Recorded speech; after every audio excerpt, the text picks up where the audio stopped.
আসসালামু আলাইকুম, কেমন আছেন সকলে? আশা করি ভালো আছেন। আলহামদুলিল্লাহ আমিও অনেক ভালো আছি। তো আজকের এই অনুষ্ঠানটা কিসের জন্য সেটা বলবো আর একটু পরে। তো প্রথম আমিও বুঝতে পারি নাই কি হইতেছিল।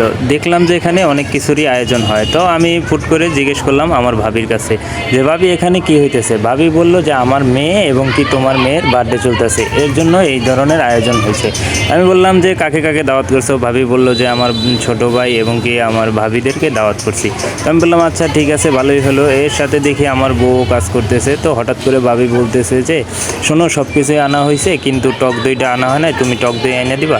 তা আমি ফুট করে বাসা থেকে বেরোয় পড়লাম টক দই আনার জন্য। তো বাসা থেকে বাইরে দেখি যে আবহাওয়াটা মোটামুটি ভালোই আছে, ক্লিয়ার। তো আমি আর কথা না বলে সরাসরি হাঁটতে হাঁটতে চলে গেলাম দোকানে। তো দোকানের ভিডিওটা আমি করি না। তো টক দইটা নিয়ে আমি রিটার্ন চলে আসি বাসায়। তো বাসায় এসে টক দইটা আমি আমার ওয়াইফের কাছে দেওয়ার পরে আমার পায়ে কেস আছিল, আমি কেসটা খুইলা তো রুমে প্রবেশ করি।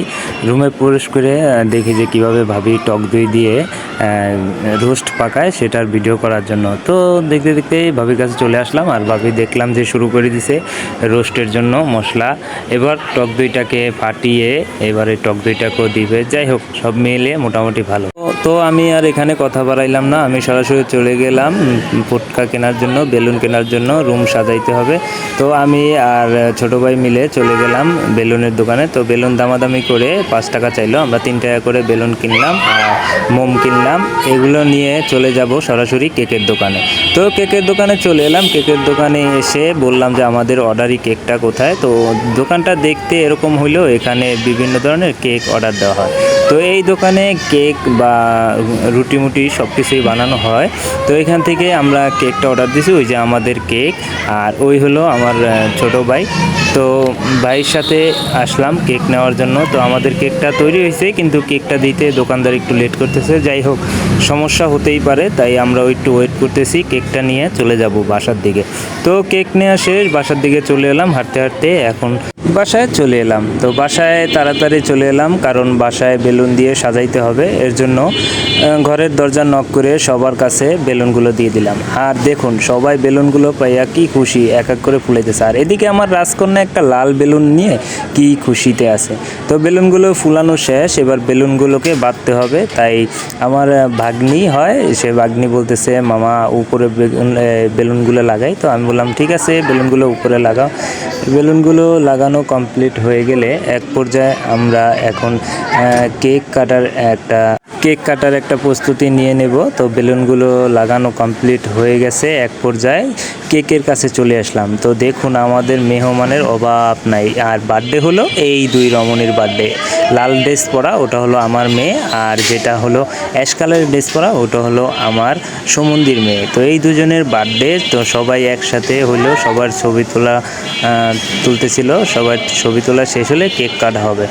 তো এই বলতে বলতে কেকের ভিতরে মোমবাতি লাগানো কমপ্লিট। তো বাস্তি এসে মোমটা জ্বালানোর চেষ্টা করে কিন্তু বাস্তির হাতে মোম জ্বলে না। ওদিকে আমার মেয়ে দেখুন একটা বড় একটা ছুরি নিছে কেক কাটবে বলে, তো বাস্তি জ্বালাইতে পারে না। আমার সুমন্দি নিয়ে নিল, সুমন্দি নিয়ে চেষ্টা করতেছে।